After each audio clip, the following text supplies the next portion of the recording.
Hi all of you. Today I've decided to talk about Heartbleed vulnerability, which I see a lot of buzzword in the internet, and a lot of people are talking about, and a lot of customers really called me and they were really panic and mentioning how we were going to. They were asking me how we are going to fix Heartbleed. So I thought, it is nothing so big, or it's not going to create a big impact in your organization. Yes, it is a serious vulnerability, but it is not. It is like any other vulnerabilities we have in a web server or any other software we have. So the objective of this video is to demystify what is this vulnerability we are talking about. Okay. Now, so let's get into the topic. Now, as we all know that you have, let's say you have a web server here which is running in HTTP, and you have a client here and it is trying to communicate with the web server using HTTP protocol. It is unencrypted channel. Okay, so to have a reliable communication, so you want to ensure that the data is not being eavesdropped by somebody else, we need an encrypted channel. So we have a standard called SSL/TLS. Okay, it is right now we can use it interchangeably, and I could say that TLS is a successor of SSL. So you have, 1.0, 2.0, 3.0 of SSL, and then you have 1.0, 1.1, and then 1.2 of TLS. Now, what the standard says is how to have a encrypted communication from the client to the server. So when you have a communication from the client to the server, the data is encrypted and nobody can eavesdrop it. That's what the standard says. So based on the standard, there are so many implementations are there, or so many softwares are available. One is OpenSSL. Okay.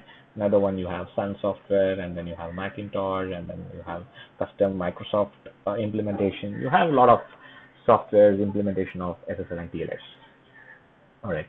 Now, since we are focusing on this particular vulnerability exists or been discovered in OpenSSL, and the version is 1.0.1 through 1.0.1f. Okay. Now let us understand what is this vulnerability now. So you have a web server here, and you have installed OpenSSL, which means your web server now supports SSL and /TLS encryption. Okay, and you have the client here. So what happens is, I don't want to get into how SSL works, but just on a brief, I would say that the client will send a hello message to the server, and then it will list what are the encryption method it supports, and then the server will pick up one of the encryption method, and they mutually agree, and they finish the transaction. They agree upon one of the encryption methods, and then they start sending the data in encrypted form. Now what happens during the transaction? Let's say you keep the page idle. Okay, now what happens, this session will get disconnected again. It has to go through all this process. Instead, in the TLS, they had mentioned to send a heartbeat. So what is a heartbeat? Heartbeat is nothing but a packet sent from the client to the server. Okay, it is, and then server just sends an acknowledgement. So it is just to maintain the session. It sends a heartbeat, and then it sends an acknowledgement. It sends a heartbeat, and then it sends an acknowledgement. And this is where the vulnerability exists as of this version.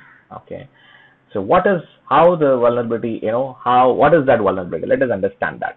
Okay, so for that we need to understand how this heartbeat is actually sent.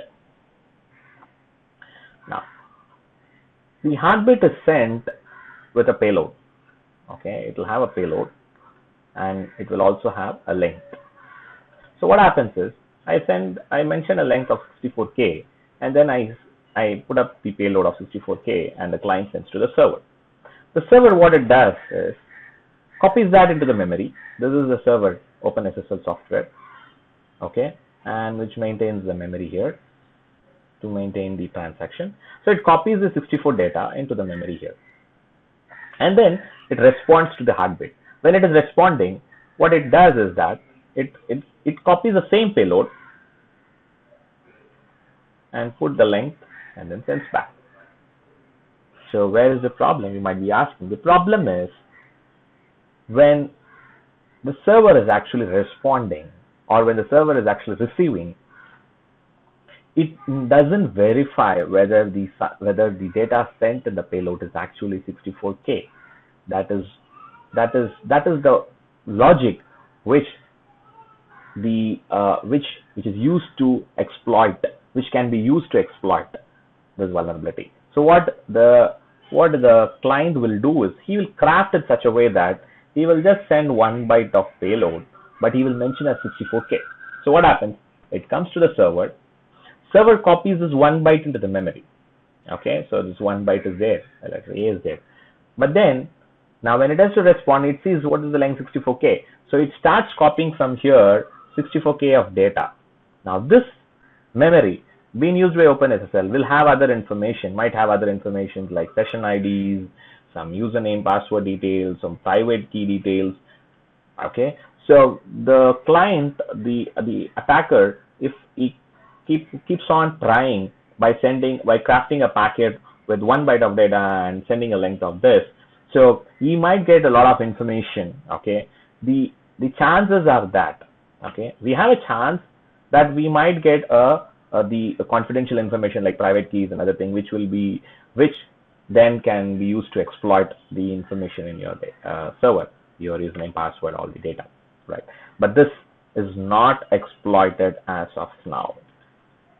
Not exploited as of now, or there is no evidence for it.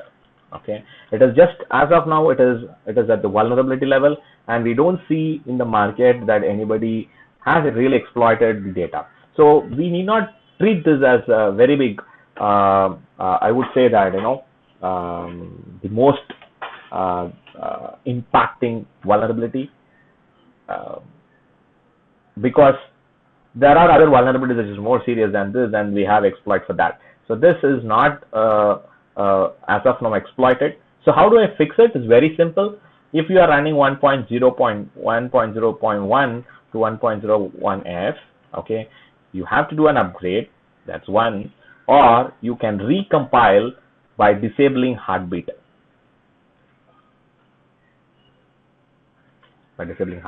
Okay, now why it's become very hype, because most of the implementation, SSL implementation around the world is implemented using OpenSSL. Okay, so it's been implemented largely. So that's why there's a lot of buzz in the market saying all the SSL servers have been attacked. What I see is vendor capitalize on this, and they say that they have a blockage. They can block this attack and stuff. Nothing. The blocking is nothing.